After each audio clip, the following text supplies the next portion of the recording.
Greetings and welcome to this edition of Positronic. I'm Barry P. Cook. I'm here to do a follow-up video on the video I did about Andre from Midnight's Edge and his comments about the Batman.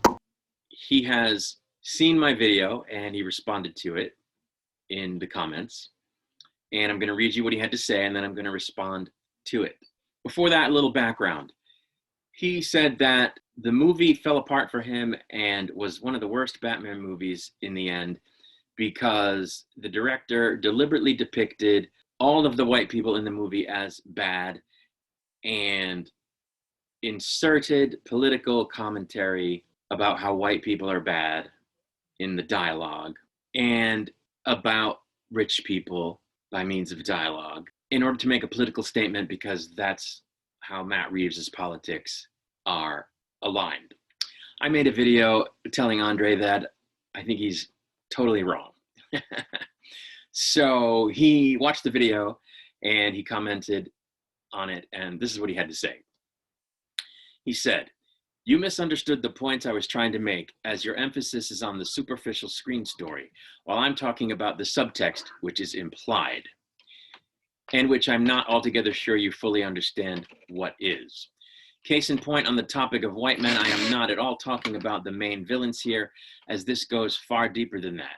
Falcone, the Riddler, and Penguin aren't the issue. I'm not asking that they be race-bent, as it is not about them." I want to pause here and say that he doesn't specifically name those characters when he says that the movie depicts all the white people as bad, but when he's talking in the video, he's showing stills or clips from the film, and those are the people that he shows, if I remember correctly.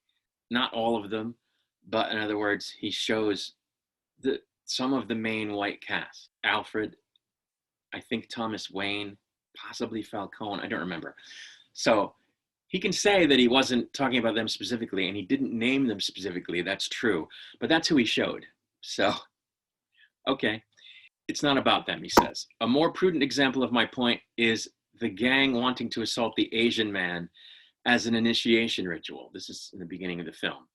All the instigators in this gang are white, except for the one and only hesitant member of the group, who isn't even a full member, who's black. He's incidentally also the one and only individual in this group whose face is not fully covered in makeup, which is done specifically so that the audience can see that he, unlike the others, is black, and he is the one that Batman spares. This is purely ideological messaging because it is not consistent with reality. Again, I want to pause here because I don't know quite what he means by it's not consistent with reality. Why isn't it? What about it isn't consistent with reality? I mean, I've never seen a gang in real life that covers their face with that kind of makeup, so that's true. But this is a fiction movie. It is a comic book movie. I've certainly never seen a gang where all the members but one are fully covered in makeup on their face, so that part's not consistent with reality. But is he saying that gangs don't have initiations and that sometimes, because they do, or that sometimes if they do, some of the people being initiated aren't hesitant? Because I would wager that that happens sometimes, and I don't know how he can say that's not consistent with reality. Is he saying that all white gangs don't have black members? Is he saying that there are no all white gangs with only one black member? What isn't consistent with reality? I'm sure there are a lot of gangs that are mixed race, but I'm sure there are a lot of gangs that aren't. So, either way, I just don't know what he's getting at. The idea that there aren't any gangs with mostly white members and one black member is ridiculous. Of course there are, somewhere. It's a big world. 8 billion people. So I don't know how he can say that, but I'll talk more about that later. He next says, on a similar note, Gordon, the one good, clean cop prominently featured in comics, was race-bent away from white. Whether you see it or not, these are, in fact, subtle political statements. He then repeats a question that I asked him so that he can answer it for me. What could Matt Reeves have done differently? Very simple. Among the background extras who make up the criminal gangs, mobsters, and the corrupt cops and other officials, he could have added some diversity, because there was none. They were all lily white. If there had been this little diversity in any other environment, there would have been an uproar about it. Let me pause again and say, maybe. That doesn't mean it was a political statement on behalf of Matt Reeves. Anyway, he goes on. The reason there wasn't here is because it was criminals and corrupt officials who were depicted. In other words, they all had to be white because Matt Reeves wanted to depict bad people without depicting anyone but white people as bad. He goes on. He could have refrained from having the new mayor tell Bruce Wayne she was going to make him do better, as this is jargon lifted from a larger ideological narrative. That is how it is framed in the movie. Were it not for that, I would have agreed with your point. He could have refrained from stating that the sins of the father are the sins of the son, thereby holding Bruce Wayne accountable for events that transpired before he was even born, as this is part of that same ideological narrative. So he's talking about how there's an ideological narrative that white people today are responsible for the sins of white people in the past, and that we owe Black people and people of color something, we white people of today, because of what our forefathers did. That is a view on behalf of some people in America and the wider world. So that's what he's talking about. He goes on. Most importantly, he could have refrained from the motif about cleansing the city of its sins and building it back better, which is a highly partisan narrative and pure agenda to boot. I don't know where he's getting that. Had he done the above, then he might as well have kept that one line from Catwoman in the movie, because in that case, it would just be a character expressing an opinion as you were suggesting. But that is not the case. I am not wrong here. As it stands, that line isn't a character expressing an opinion so much as it is the director giving you a hint as to what the movie is fundamentally about. It is the connection to everything else that makes that line a subtext marker. You did not pick up on that subtext, but that doesn't mean it's not there. And within the implicit subtext, and when the implicit subtext became an explicit part of the screen story, the movie did, in my opinion, fall apart because I recognized the message the director was trying to convey, and none of what you said refutes it. In short, I appreciate the effort in making this, but I stand by everything I said in that video. What is more, as long as divisive messages like what Matt Reeves inserted here keep being put into movies, I will call it out, but only then. If it's good, like Peacemaker, I can't praise it enough. That's how I would prefer everything to be. Okay. I didn't misunderstand a single thing. The reason the one gang member's face is the only half-painted face is because he hasn't completed his initiation. Andre acknowledges that he's participating in his initiation, that he's not a full member of the gang yet. The attack on the Asian character is his initiation. What you're suggesting is that Matt Reeves came up with this scene and then deliberately said, hey, let's have the one reluctant kid's face who's being initiated only half painted so the audience can see that he's Black, by which we can signal in code, all wink wink like, that Black people are good as opposed to the rest of the gang members who are white and bad. And that's ridiculous. That's conspiracy theory nonsense. It's all in your head. What I saw was a kid who wasn't fully in the gang yet and therefore had a half-painted face. What race the rest of the gang is didn't even occur to me. Other people saw it and thought that they were foreshadowing Harvey Dent, that he was supposed to be a young Harvey Dent. Only you anti-woke guys see this secret code wink wink conspiracy stuff. You're imagining it. The rest of us don't see it. And the good news there is that it can't be very effective at achieving this supposed messaging, this, under the surface messaging, if only you people are seeing it. And by that I mean, we're not getting the message you're getting, or that you think is being sent, that white people are bad. When we see that, the only people who think that that's what that says are you people. So, I don't know, you probably shouldn't worry about it. I will remind you that they clearly showed many white cops who were not crooked. There's a scene where Gordon is walking Falcone out and he says, the Riddler is wrong, we're not all crooked, and he walks into a sea of cops. a bunch of whom are white. So that is what it is. They race bent Gordon because you cannot make a movie in 2022 where all the main cast is white, because it looks ridiculous to have a white superhero, a white police commissioner, a white police lieutenant, a white mayor, a white DA, a white lady villain, all white supervillains, etc., etc. Somebody has to be black. Otherwise, the film would not depict how real life is in 2022, which isn't all white people like it was in 1938.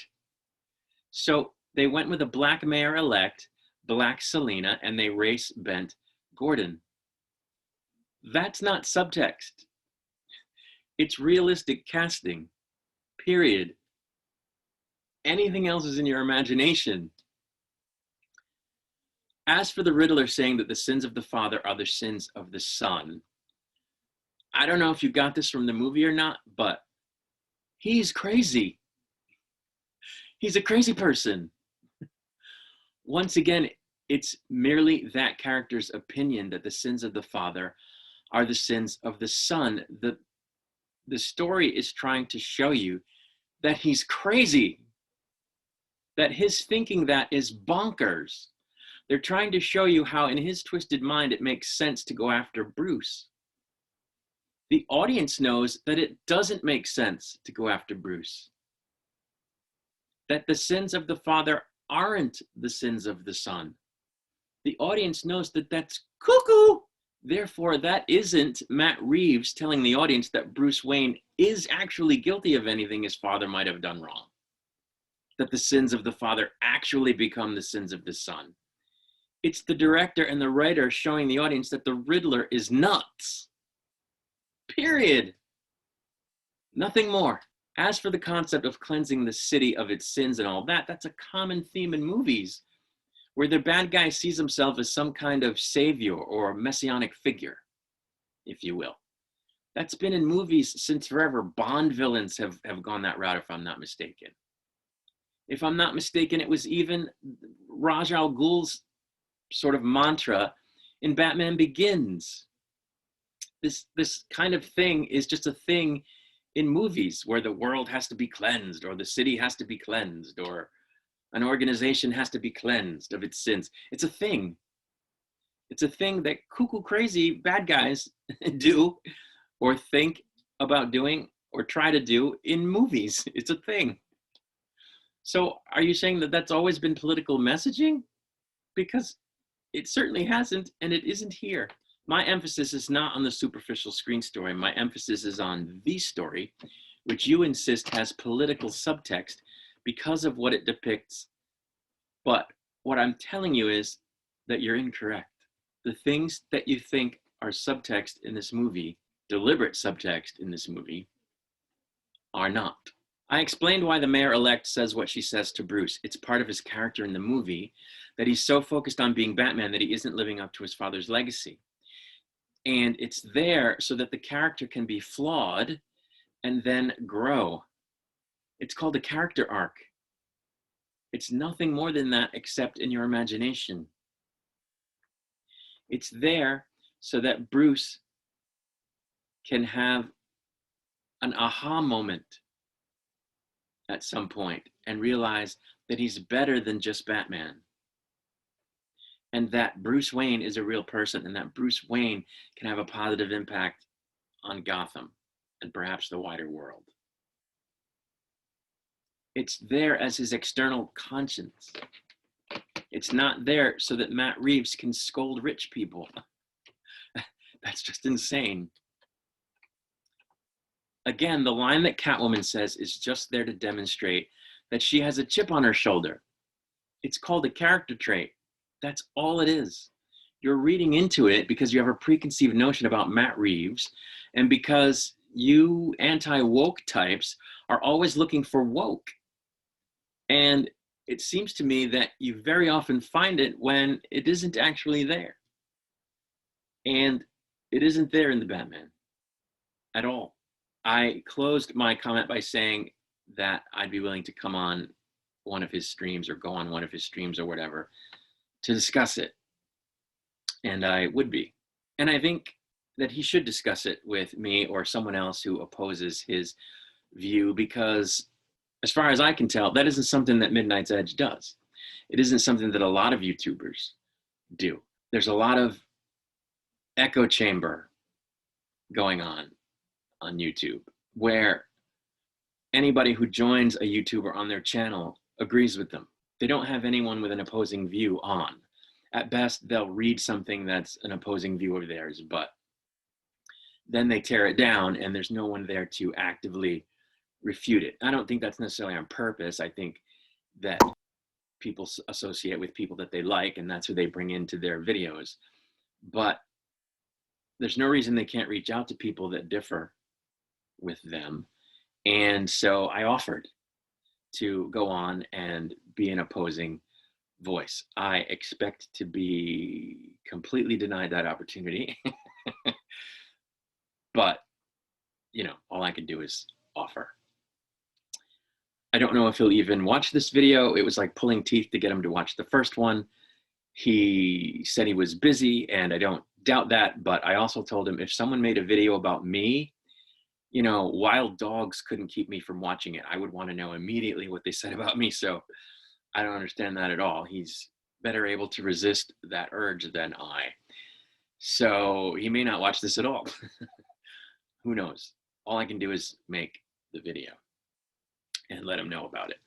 So that's it. That's the next chapter in my response to Andre's Midnight's Edge video about the Batman. I'll let you know if anything else develops in this saga. Until then, I wish you peace and long life.